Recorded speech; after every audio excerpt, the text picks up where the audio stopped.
Well, folks, in today's video, I'm going to be unboxing not one, but three Bachmann Sound Value FA2 Canadian Pacific locomotives. Well, they're almost all FA2s. The middle one here is a B unit, but they're all very similar, and I thought it would be sort of nonsense to, not unbox them all together. I mean, they're practically the same thing. Like, it'd be really silly to unbox them all separately. So we'll unbox them all as a group.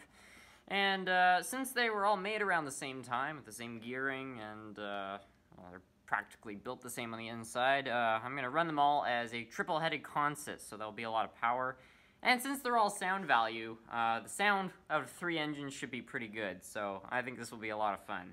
Anyways, let's start unboxing these things. Well, I guess we'll start here with our first regular one. And the box is really not so special. I mean, there are your specs if you just want to take a look at it. It's just a regular Bachmann Sound Value box. But there is the locomotive, and that is quite a nice engine. Oh yeah. So there's the first engine. It looks pretty sharp. I'll be interested to see how that sounds. Now, right here is the B unit, so we'll just, I guess, put that one like that, and we'll get the B unit out of its box. They all have these cardboard sleeves. I've been pulling out a lot of these boxes. I still don't know if Bachmann included these things in their sets, but they're there. So there's the B unit. Practically identical to the regular one, just without a cab. So just a little extra power. So we'll put those two together. And finally, the last FA2.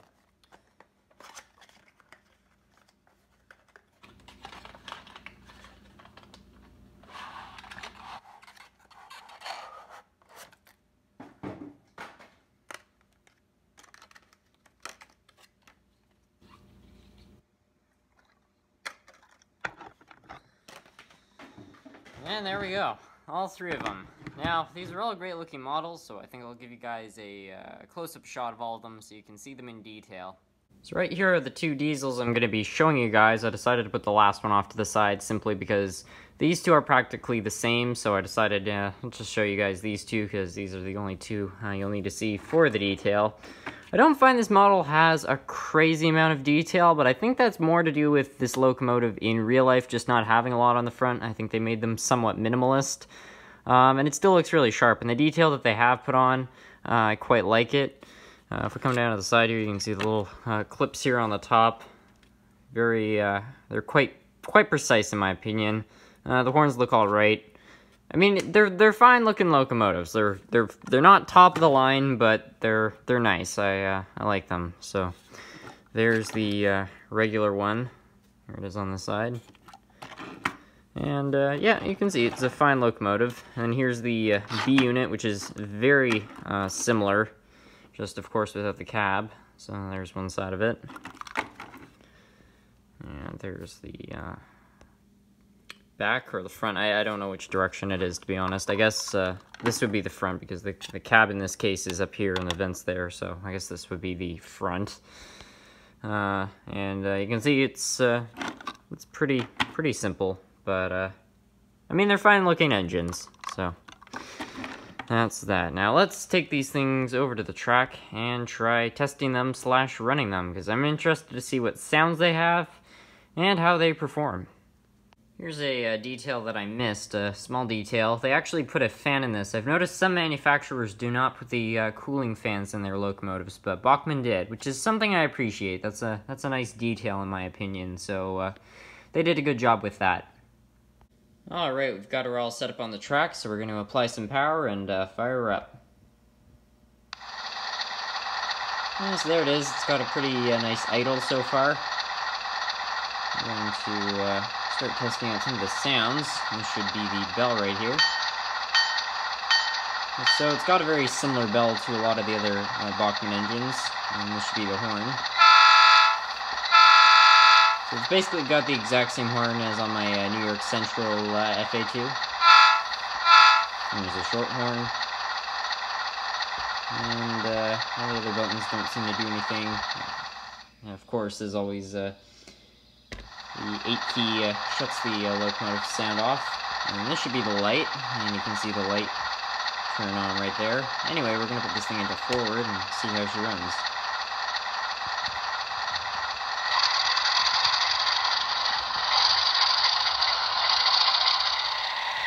So you can see, pretty decent runner.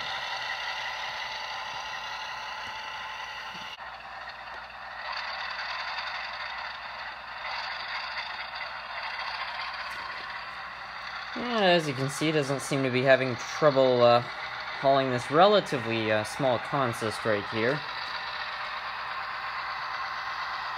I don't know if this is an adjustment on the locomotive, but this thing has a lot of momentum.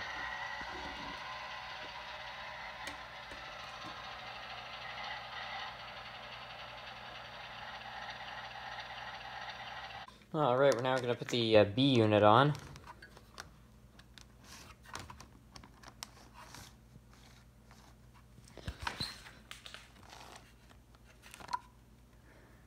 Uh-oh. So it seems this B unit right here has a broken coupler. Now that's no problem for me, I've got a spare right here. And this locomotive was owned by someone before me, and it's also not impossible that maybe while I was unboxing this, it might have broken off. I never noticed a coupler come off while I was unboxing it, but I mean, it's gone, so it's not inconceivable. It's also possible this came off during shipping, and if it did, I'm glad that I have a spare, basically, because if you were someone who had just bought this locomotive, and you'd only bought it, and you just got it home after spending the money, it probably wouldn't be too thrilling to discover that. Anyway, there's our new coupler in. Alright, we've got the new coupler reinstalled right there. You can see it is free moving. That's a tip to anybody installing a coupler. Always make sure the coupler pivot's fine, because if it doesn't, it will derail your cars. Anyways, now that we've got this coupler on, I think we can take this thing out for a real test run. Alright, so we're going to get her all set up on the track here. So there's the A unit and the B unit. Now we just need the last one.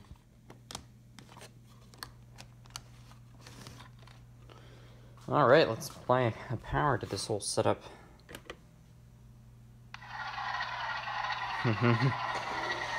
That's pretty cool. Yeah, quite like that. Okay, let's test this whole rig out. Oh.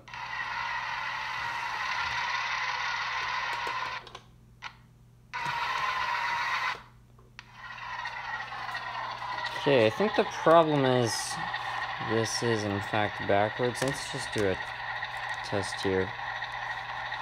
Could also be that this unit is not going the direction it's supposed to. Okay, let's see if that fixed it. Okay, that's a problem. Just decided to do a little bit more testing. Unfortunately, it seems this B unit has problems as well. You see the motor's revving up, and it's not really doing much. And also, I turn off the sound here. You can see, if you look very carefully, that wheel's on track, that one's on track, that's on track, that's on track. But listen very carefully as I move it. See how it sounds like it's kind of derailed? So, I'm not really sure what's going on with this thing. The wheels look even, but it sounds like something's dragging, so that's kind of bizarre. Luckily, the other A unit seems to work fine. This one's very responsive, though. It doesn't have the same momentum, which is interesting. So I don't know if the CVs were changed on one of them, but this one definitely is a lot more responsive. And until I can reprogram these models, they can't be double-headed back-to-back, so I guess we'll have to run them another way. Alright, so until we can get that B unit working and get the CVs changed on one of these models, we can still double-head them, like you see right here. And if we apply some power,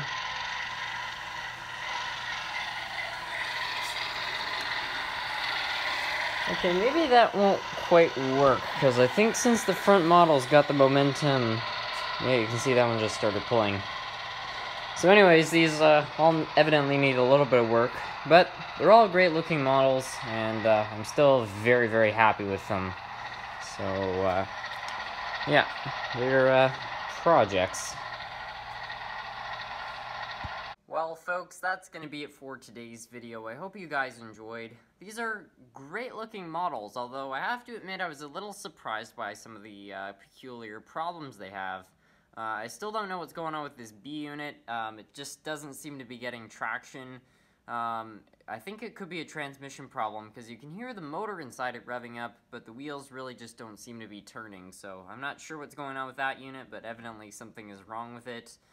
And these two units, I think, just need some CV adjustments to work properly together. I mean, as you guys saw, they both run fine, but one of them seems to have very slow takeoff and slowing down. The acceleration's been adjusted, and the other seems a lot more responsive. So I'm sort of surprised, because they're all set to 3, which to me signifies, they weren't changed a whole lot. But I can't help but feel like somebody.